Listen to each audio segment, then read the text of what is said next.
మార్చి నెలంతట్లో కూడా తోడుగా ఉండి ఏప్రిల్ మాసంలో ఈ మొట్టమొదటి పునరుద్ధానపు ఆరాధనలో మనమందరం కూడా ఇటు రీతిగా కలుసుకుని దేవుని స్తుతించడానికి ఆయన ఇచ్చినటువంటి అవకాశము అర్హతను బట్టి దేవునికి మహిమ కలుగును గాక. హల్లెలూయా, హల్లెలూయా. కొద్ది నిమిషాలు దేవుని యొక్క మాటల్ని పరిశుద్ధ గ్రంథంలో నుండి ప్రసంగి రాసినటువంటి గ్రంథం 5వ అధ్యాయము 1వ వచనం చదువుకుందాం. ప్రసంగి రాసినటువంటి గ్రంథము 5వ అధ్యాయము 1వ వచనం. నీవు దేవుని మందిరమునకు పోవునప్పుడు నీ ప్రవర్తన జాగ్రత్తగా చూచుకొనుము. బుద్ధిహీనులు అర్పించినట్లుగా బలి అర్పించుట కంటే సమీపించి ఆలకించుట శ్రేష్టము. వారు తెలియకయే దుర్మార్గపు పనులు చేయుదురు. నీవు దేవుని సన్నిధిని అనాలోచనగా పలుకుటకు నీ హృదయమును త్వరపడనీయక నీ నోటిని కాచుకొమ్ము. దేవుడు ఆకాశమందున్నాడు, నీవు భూమి మీద ఉన్నావు, కావున నీ మాటలు కొద్దిగా ఉండవలెను. చాలండి. సొలొమోను అనబడేటువంటి భక్తుడు కీర్తనలో ఉన్నటువంటి కొన్ని కీర్తనలు రాశాడు. అలాగే సామెతలు అనబడేటువంటి గ్రంథాన్ని కూడా రాశాడు. అలాగే ప్రసంగి అనబడేటువంటి గ్రంథాన్ని కూడా రాశాడు. అలాగే పరమగీతములు అనబడేటువంటి గ్రంథానికి కూడా రాశాడు. ఈ రాయబడినటువంటి ఈ మాటల్లో సొలొమోను అని అంటేనే మనందరికీ తెలిసేది ఏమిటంటే చాలా జ్ఞానవంతుడు అని పిలువబడ్డాడు. ఎందుకనంటే దేవుణ్ణి ఆశ్రయించి జ్ఞానాన్ని పొందుకున్నటువంటి సొలొమోను జ్ఞానవంతుడని పిలువబడ్డాడు. బైబిల్లో దేవుని ఆశ్రయించి దేవుని ద్వారా పొందుకునేటువంటి జ్ఞానము సొలొమోను కలిగి ఉన్నప్పుడు ఇతర దేశాల్లో ఉన్నటువంటి ప్రజలందరూ కూడా సొలొమోను యొక్క జ్ఞానానికి అందరూ కూడా ఫిదా అయిపోయారు. చాలామంది సొలొమోను మాట్లాడుతూ ఉంటే చాలా చక్కగా గ్రహిస్తూ ఉన్నారు. ఎంత చాకిచక్యంగా, ఎంత జాగ్రత్తగా సొలొమోను మాట్లాడతాడు అని అంటే, ఒక తల్లి 2 తల్లులు ఉన్నారట. 2 తల్లులు కూడా 2 పిల్లలు పుట్టారు. 2 కూడా ఒకే ఇంట్లో నివసిస్తున్నారు. ఇద్దరు మంచం మీద నిద్రపోతూ ఉన్నప్పుడు ఆ నిద్రపోతూ ఉన్నటువంటి ఆ తల్లులు బిడ్డల మీదకి పొర్లితే బిడ్డల్లో ఒక తల్లి యొక్క బిడ్డేమో చనిపోయాడు, మరొక తల్లి యొక్క బిడ్డేమో బ్రతికున్నాడు. ఈ చనిపోయినటువంటి ఈ తల్లి మేలుకొని బిడ్డను తట్టి చూస్తే చనిపోయింది అని అనుకుని నిర్ధారించుకున్న తర్వాత నిద్రలో ఉన్నటువంటి మరొక తల్లి దగ్గరికి వెళ్ళి, ఆ పక్కనే కదా మంచాలు, చనిపోయినటువంటి బిడ్డనేమో ఆ తల్లి యొక్క పక్కలో పుణుకోబెట్టి బ్రతికున్నటువంటి బిడ్డనేమో తన పక్కలో పుణుకోబెట్టుకొని ఎవరు చూడలేదులే అని అనుకొని జాగ్రత్తగా మెయింటైన్ చేసింది. మొత్తానికి ఆ తల్లి ఆ కుయుక్తి అయినటువంటి ఆలోచన గ్రహించినటువంటి ఈ తల్లి గ్రహించి, నేను జాగ్రత్తగానే పడుకున్నాను, బిడ్డకు ఏమాత్రం కూడా ఇబ్బంది లేకుండానే పడుకున్నాను, ఈ బిడ్డ చనిపోవడానికి అవకాశం లేదు, కాబట్టి ఏదో జరిగిందని సొలొమోను దగ్గరికి వెళ్ళి తీర్పు కోసం వెళ్ళారు. సొలొమోను ప్రార్థన చేసుకొని అప్పుడే దేవునికి స్తుతులు చెల్లించి వచ్చి కూర్చున్నప్పుడు 2 తల్లులు వచ్చారు. అయ్యా, చనిపోయిన బిడ్డ నా బిడ్డ కాదు అని ఒక తల్లి అంటే, చనిపోయిన బిడ్డ నా తల్లి కాదని మరొక తల్లి కూడా అంటూ ఉంది. ఇప్పుడు ఏం చేయాలి? ఎవరు ఏ బిడ్డ అని గ్రహించాలి అన్నప్పుడు సొలొమోను యొక్క ఆలోచన జ్ఞానము ఏ విధంగా దేవుడిచ్చాడనంటే, ఈ చనిపోయినటువంటి బిడ్డ ఎట్టా చనిపోయాడు, నీ బిడ్డ కాదంటున్నావు, నీ బిడ్డ కాదంటున్నావు. ఇప్పుడు బ్రతికున్న బిడ్డ ఎవరు అంటే 2 కూడా నా బిడ్డ నా బిడ్డ అని చెప్పని 2 కూడా పోట్లాడుకుంటా ఉన్నాయి. ఈ బ్రతికున్నటువంటి బిడ్డను సొలొమోను జ్ఞానంగా పలికినటువంటి మాట ఏమిటంటే, ఆ బిడ్డను నా దగ్గరికి తీసుకొని రండి, మీ 2కి కూడా చెరిసగం ఇచ్చేస్తాను అని అన్నాడు. ఆల్రెడీ బిడ్డను చంపుకున్నటువంటి తల్లేమో, సరే నువ్వు ఎట్లా చేసినా కానీ నాకు ఇష్టమే అని అంది. చక్కగా జాగ్రత్తగా పెంచుకున్నటువంటి తల్లి అంటున్న మాట ఏంటంటే, అయ్యా బిడ్డను చంపొద్దు, సరే ఆమె బిడ్డ అంటున్నావు కదా, అనవసరంగా ఆ బిడ్డను చంపడం దేనికి, ఆ బిడ్డను ఆమెకే ఇయ్యి అని చెప్పానని మంచి తల్లి అంది. అంటే సొలొమోను ఎంత జ్ఞానంగా మాట్లాడితే వారి ఇద్దరిలో ఉన్నటువంటి మాటలను గమనించాడు. ఒక తల్లి ఏమో చంపడానికైనా ఇష్టపడింది, మరొక తల్లి ఏమో చంపొద్దు, అవసరమైతే ఆ తల్లికే ఆ బిడ్డని జాగ్రత్తగా పెరుగుతాడు అని అంది. ఏ తల్లి కసాయి తల్లిలో ఏ తల్లి చంపుకుందో ఆ తల్లిని గమనించినటువంటి సొలొమోను ఆమెకు ఈ బ్రతికున్నటువంటి బిడ్డను ఇవ్వకుండా ఈ మంచిగా మాట్లాడేటువంటి బిడ్డకే తల్లికేమో ఆ బ్రతికున్నటువంటి బిడ్డనిచ్చి పంపించినటువంటి జ్ఞానాన్ని కలిగిన వాడు సొలొమోను అయి ఉన్నాడు. దేవుని స్తోత్రం చెల్లిద్దాం. హల్లెలూయా, హల్లెలూయా. ఈ సొలొమోను భక్తుడు ఈ మధ్యాహ్న కాల సమయంలో దేవుని యొక్క వాక్య భాగంలో నుండి దేవుడు తన మదిలో పెట్టినటువంటి ఆలోచన జ్ఞాపకం చేస్తూ ఉన్నాడు. దేవుణ్ణి బాగుగా ఎరిగినటువంటి వాడై ఉన్నాడు, దేవుని యొక్క కార్యాలను తెలుసుకున్న వాడై ఉన్నాడు, దేవుని జ్ఞానము చేత నింపబడినటువంటి సొలొమోను పలుకుతున్నటువంటి మాట మనం ఆలోచన చేస్తే, నువ్వు దేవుని మందిరమునకు పోవున్నప్పుడు నీ ప్రవర్తన జాగ్రత్తగా చూచుకొనుము అని అంటా ఉన్నాడు. చాలాసార్లు బిడ్డలు స్కూల్కి వెళ్తున్నారు అనుకో, 2-3 సార్లు చెప్తాం, అయ్యా జాగ్రత్త అని చెప్తాం. ఏదైనా పనికి వెళ్తున్నాడు అనుకో, ఏదైనా డ్యూటీకి వెళ్తున్నాడు అనుకో, తల్లి యొక్క ప్రేమతోటి జాగ్రత్తలు చెప్తా ఉంటుంది. మనం ఏ పని పూనుకున్నా కూడా మన పెద్దవారు అయి ఉన్నవారు మన వెనకాల మనం ధైర్యపరిచేటువంటి ఆ పెద్దలు చెప్పేటువంటి మాట ఏమిటంటే జాగ్రత్త చెప్తా ఉంటారు, జాగ్రత్త చెప్తా ఉంటారు. మనకు అన్నీ తెలుసు అన్నట్లుగా మనం వాటిని పెడచెవిన పెట్టినట్లుగా ప్రయాణం చేస్తాం, కానీ వాస్తవానికి కొన్నిసార్లు తప్పటడుగేసిన తర్వాత అయ్యో ఆ మాట వింటే బాగుండేదేమో అని కొన్నిసార్లు మనం సరిదిద్దుకునే సందర్భాలు కొన్ని మన జీవితాల్లో కూడా కనబడతా ఉంటాయి. మనం దేవుని మందిరానికి వెళ్ళినా, లేకపోతే మనం ఒక ప్రయాణం చేస్తూ ఉన్నా, మనం ఏదైనా ఒక పని చేస్తూ ఉన్నా, మనం ఏదైనా ఒక ఆలోచన చేస్తూ ఉన్నా, ప్రతి విషయంలో కూడా మనకు వినబడేటువంటి మాట ఏమిటంటే జాగ్రత్త అనేటువంటి మాటను మనం వింటూ ఉంటాం. దేవుని మందిరానికి వచ్చేటప్పుడు కూడా మనం జాగ్రత్తగా ఉండాలని దేవుని వాక్యం సెలవిస్తూ ఉంది. ఆషామాషిగా దేవుని మందిరానికి రావడానికి దేవుడు ఇష్టపడేవాడు కాదు. దేవుని హృదయ అంతరంగాన్ని అడిగినటువంటి సొలొమోను పలుకుతున్నాడు, నువ్వు దేవుని మందిరానికి పోవనప్పుడు నీ ప్రవర్తన జాగ్రత్తగా చూచుకొనుము అని అంటా ఉన్నాడు. ప్రవర్తన చాలా ప్రాముఖ్యమైనది. మన యొక్క నడవడిక, మన యొక్క క్రియలు, మన యొక్క ఆలోచన, మన యొక్క విధానము చాలా ప్రాముఖ్యమైనది. దేవుని మందిరానికి వెళుతున్నప్పుడు కలిగిన వారమై ఉండాలని ఈ మధ్యాహ్న కాల సమయంలో దేవుడు జ్ఞాపకం చేస్తా ఉన్నాడు. ప్రవర్తన అనేది చాలా ప్రాముఖ్యం. చాలాసార్లు ఒక వ్యక్తిని చూడగానే ఆ వ్యక్తిని మనం పరిశీలన చేస్తూ ఉంటాం. ఆ వ్యక్తి యొక్క మంచితనాన్ని లేదా ఆ మనిషి యొక్క చెడ్డతనాన్ని రెండింటిని కూడా మనం బేరీజు వేసుకుంటూ ఉంటాం. మనుషులు అయి ఉన్నటువంటి మనమే ఒక మనిషిని అంచనా వేయగలిగితే, ఆ మనిషి యొక్క క్రియలను బట్టి మనం కనుక ఆ వ్యక్తిని మనం ఆలోచించగలిగితే, పరలోకమందు ఉన్నటువంటి తండ్రి, ఆకాశము సింహాసనాసీనుడై ఉన్నటువంటి దేవుడు భూలోకంలో ఉన్నటువంటి వాసులందరి వైపు ఆయన తన కనుదృష్టిని కనపరిచిన వాడై ఉన్నాడు, చూస్తూ ఉన్నవాడై ఉన్నాడు. అందుకే కీర్తనకారుడు అంటాడు,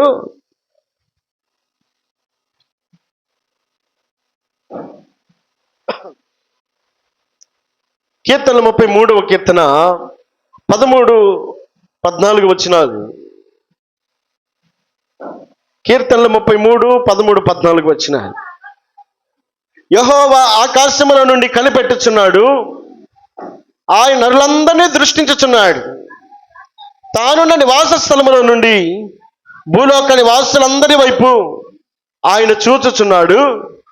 ఆయన వారందరి హృదయములను ఏకరీతిగా నిర్మించినవాడు, వారి క్రియలన్నీ విచారించేవాడు, వారిని దర్శించువాడై ఉన్నాడు. దేవునికి స్తోత్రం చెల్లిద్దాం. హల్లెలూయా. నువ్వు దేవుని మందిరమునకు పోవునప్పుడు నీ ప్రవర్తన జాగ్రత్తగా చూచుకొనుము అని అంటా ఉన్నాయి. ఎందుకు జాగ్రత్తగా చూసుకోవాలి? మనుషుల మెప్పు కోసం కాదు, మనుషుల ఘనత కోసం కాదు, మనుషులు ఏదో మనకి మెడలో దండేస్తారని కాదు. ఎందుకు ప్రవర్తన జాగ్రత్తగా చూసుకోవాలి? మనుషుల ముందు నా ప్రవర్తన, నీ ప్రవర్తన ఒకవేళ మంచిగా కనబడచ్చేమో, ఆకాశంలో ఉన్నటువంటి దేవుడు భూలోకములో ఉన్నటువంటి సర్వ మానవాళి వైపు ఆయన తన కనుదృష్టిని నిలిపి ఉన్నాడు. ఆయన పనే మనం చూసుకోవటమే. ఇశ్రాయేలును కాపాడు దేవుడు కునుకడు నిద్రపోడట. యెహోవాయే నిన్ను కాపాడువాడయ్య. మనల్ని కాపాడడానికి ఆయన మన వైపు కనుదృష్టి నిలిపితే, ఆయన కునుకక మన వైపు చూస్తూ ఉన్న దేవుడు అయి ఉన్నప్పుడు ఆయన ఎలా మనం ఆదమర్చగలం? ఆయన కనుల నుండి మనం ఎలాగ తప్పించుకొనగలుగుతాం? కీర్తనకారుడు అంటాడు, దేవా నా ముందు నా వెనకాల నీవు ఆవరించి ఉన్నావు. నేను ఆకాశంలోకి ఎక్కిపోతున్నా, అక్కడ నీవు ఉన్నావు. సముద్రపు దిగంతములోకి వెళుతున్నా, అక్కడ కూడా నీవే ఉన్నావు. లేదు నేను చీకటిలోకి వెళ్దాం అనుకుంటానా, చీకటైనను నీకు వెలుగుగా ఉండును. అర్థమైపోయింది. ఆయన దాచిపెట్టి ఏది కూడా చేయలేను అనుకున్నటువంటి దావీదు దేవునికి సరెండర్ అయిపోయాడు, దేవునికి లోబడిపోయాడు. దేవుని మాటకు ఆయన లోబడిన వాడైనాడు. కనుక దేవుని వాక్యం సెలవిస్తూ ఉన్నటువంటి మాట, దేవుడు మనలందరినీ కూడా గమనిస్తూ ఉన్నాడు, మనలందరినీ కూడా పరిశీలన చేస్తూ ఉన్నాడు. మన భక్తి జీవితంలో మనం చేస్తున్న ప్రయాణమును దేవుడు గమనిస్తూ ఉన్నాడు. మన ఆత్మీయత స్థితిలో ఉన్నటువంటి మన స్థితిగతులను ఆయన గమనిస్తూ ఉన్నాడు. కనుక దేవుని వాక్యం సెలవిస్తూ ఉంది, ఆయన ఆకాశము నుండి కనిపెట్టుచున్నాడు, ఆయన నరులందరినీ దృష్టించుచున్నాడు. తానున్న నివాస స్థలముల నుండి భూలోక నివాసులందరి వైపు ఆయన చూచుచున్నాడు. వారందరి హృదయములను ఏకరీతిగా నిర్మించిన వాడు ఆయన. క్రియల నుండి మన క్రియలన్నీ విచారించే దేవుడట. మన దర్శించేవాడు ఆయన. మన హృదయ అంతరంగములను నిర్మించిన వాడు ఆయన. మన హృదయములలో తలంపు పుట్టక మునిపే, దేవా నీవు నన్ను గ్రహించి అన్నావు. మన హృదయంలో తలంపు, ఇది చేద్దాం అది చేద్దామని గాలిలో లెక్కలేస్తా ఉండగానే ఆయన సమస్తమును గ్రహించిన వాడు ఆయన. కనుక ఆయన ఏమై ఉన్నాడో తెలుసుకుంటే ఆయనకి తగినట్లుగా మనం ప్రయాణాన్ని కొనసాగించగలుగుతాం. కనుక ఆయన తప్పించుకొని మనం ఏది కూడా చేయలేం. కనుక మనం దేవునికి అప్పగించుకొని దేవుని కొరకై జీవించడానికి పూనుకున్నటువంటి మన జీవితాలను దేవుడు పరిశీలన చేస్తూ ఉన్నాడు. ఆయనకు అప్పగించుకున్నటువంటి ఇశ్రాయేలును కాపాడువాడు. ఇశ్రాయేలీలు ఎవరు? దేవుడు ఏర్పరుచుకున్నటువంటి జనాంగం, దేవుడు కోరుకున్నటువంటి జనాంగం. దేవుడు గమ్యానికి చేర్చాలని శత్రువుతో పోరాడి విడిపించినటువంటి జనాంగం అయి ఉంది. వారే ఇశ్రాయేలీలు అయి ఉన్నారు. ఈ మధ్యాహ్న కాల సమయంలో నిన్ను నన్ను ఆయన కోరుకున్నవాడై ఉన్నాడు. కోరుకున్నాడు కనుకే నువ్వు ప్రత్యేకించబడినటువంటి స్థానంలో నువ్వు అవకాశాన్ని కలిగిన వ్యక్తివై ఉన్నావు. నీవు ఆయన నమ్మావు కనుక ఆయన నామములో బాప్తిస్మమును పొందటానికి కూడా ఆయన అవకాశమును ఇచ్చిన వాడైన, రక్షణ అనబడేటువంటి అర్హతను దేవుడు నీకు అనుగ్రహించిన వాడైన. కనుక ఇంత అవకాశము, ఇంత ఆధిక్యత నీకు నాకు కనపరిచినటువంటి దేవుడు ఇశ్రాయేలును కాపాడేవాడు కుణుకుతాడా? కుణుకడు కదా. ఏం చేస్తాడు? ఆయన ఆకాశము నుండి నరులందరూ కనులారా చూచుచున్నాడు. ఆయన భూలోక నివాసులందరి వైపు ఆయన చూస్తూ ఉన్నాడు. వాళ్ళందరి హృదయములను ఏకరీతిగా నిర్మించిన వాడు ఆయన. ఆయన మన క్రియలను విచారించేవాడు అయి ఉన్నాడు. కనుక ఆయన విచారిస్తాడన్న గ్రహింపుతోటి, ఆయన ఆలోచన చేస్తూ ఉన్నటువంటి తలంపులను బట్టి నీవు నేను మనం జాగ్రత్త పడాల్సిన వారమై ఉన్నాం. అందుకే సొలొమోను భక్తుడు అంటాడు, నువ్వు ఎక్కడ ఏమి చేసినప్పటికీ, పిల్లలు ఏం చేస్తారు, బయట ఇష్టం వచ్చినట్టు ప్రవర్తించిన ఇంటికాడికి వచ్చేసరికి, తల్లిదండ్రుల దగ్గరికి వచ్చేసరికి రాముడు మంచి బాలుడు అన్నట్టుగా ప్రవర్తిస్తా. నా బిడ్డలకి ఏం తెలియదనండి తల్లి, బయట తెలుస్తుంది వాడి ప్రతాపం.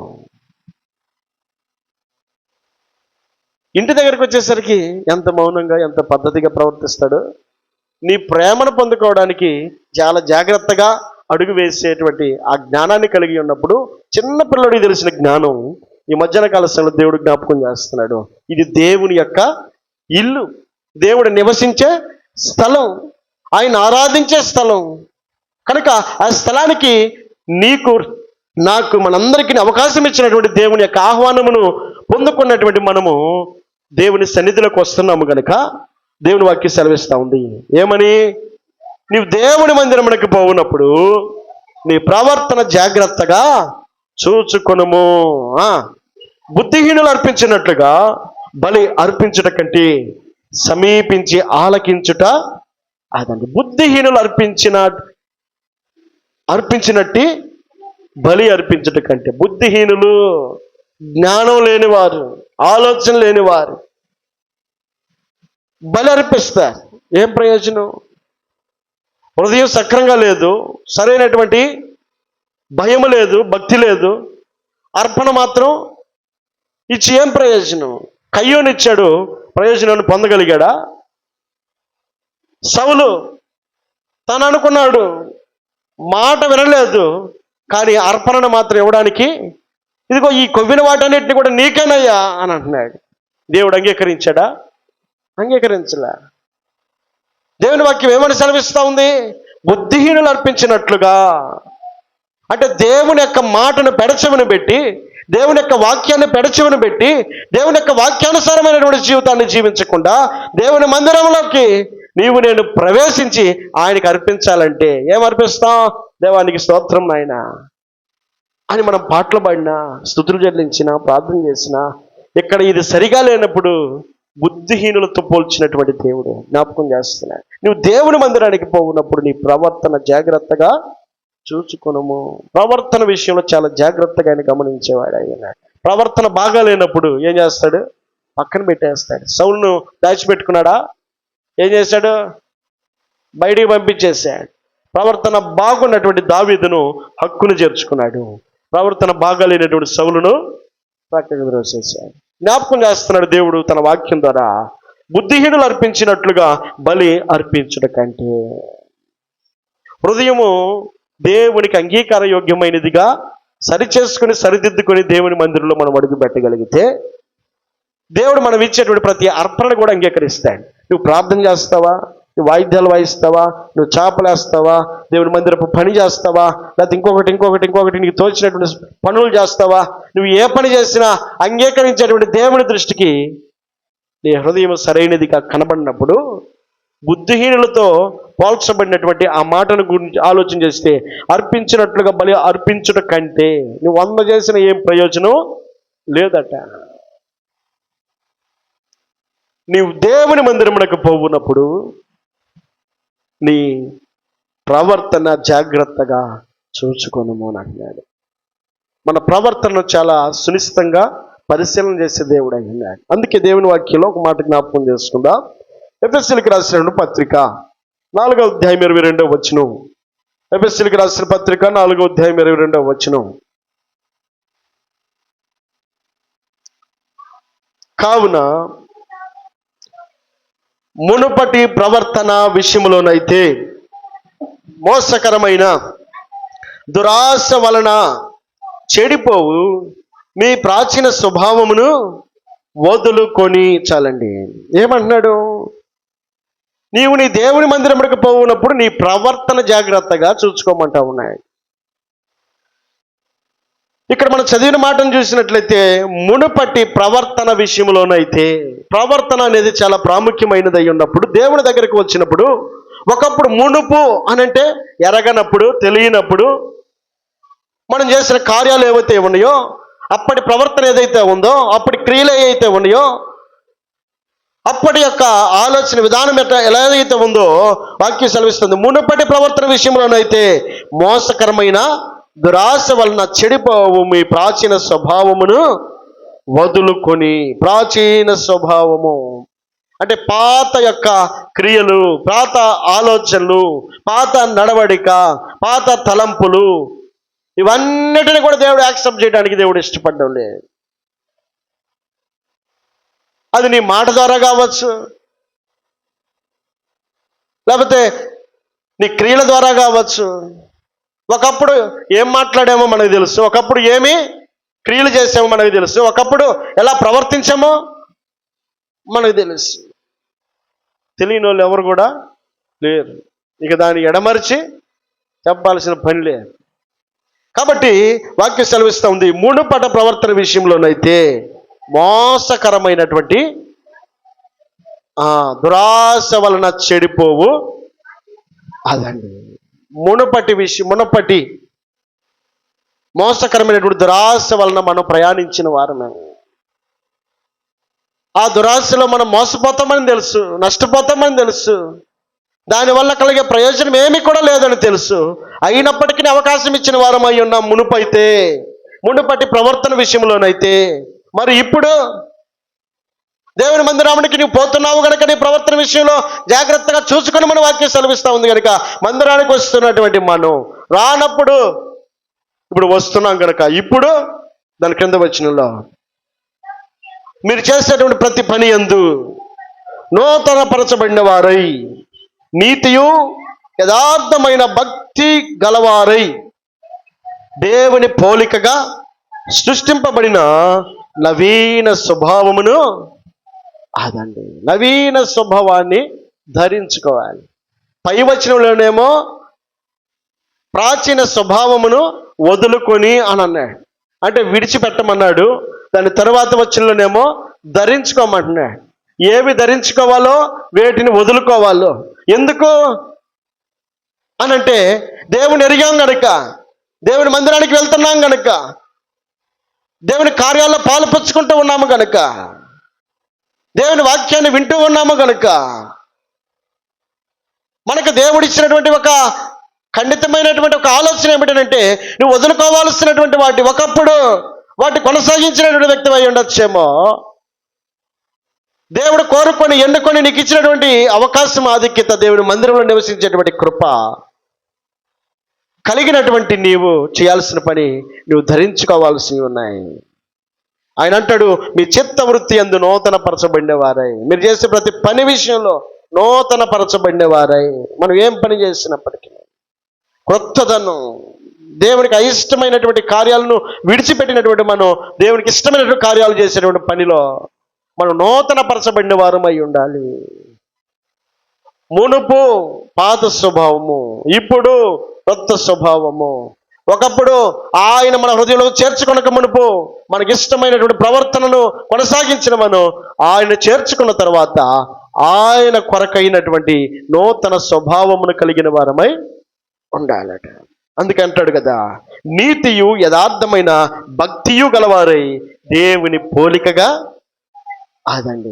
దేవుడు ఎందుకు నిన్ను సృష్టించుకున్నాడు, ఎందుకు నిన్ను ఏర్పరచుకున్నాడు, ఎందుకు నీకు రక్షణనిచ్చాడు, ఎందుకు నీకు ఈ అవకాశమనిచ్చాడు ఒకసారి జ్ఞాపకం చేసుకుంటే, మునుపు ప్రవర్తన విషయంలో మనకు నచ్చినట్లుగా ప్రవర్తించామేమో, కానీ ఇప్పటి ప్రవర్తన విషయంలో నువ్వు మందిరమునకు పోవునప్పుడు నీ ప్రవర్తన జాగ్రత్తగా చూసుకోవడమని దేవుని వాక్యం సెలవిస్తూ ఉంది కనుక ఆ ప్రవర్తన విషయంలో నీతియు యథార్థతయు భక్తి గలవారమై దేవుని పోలికగా సృష్టింపబడిన నవీన స్వభావమును. మనం చేయాల్సిన పని నవీన స్వభావమును మనం ధరించుకోవాలి.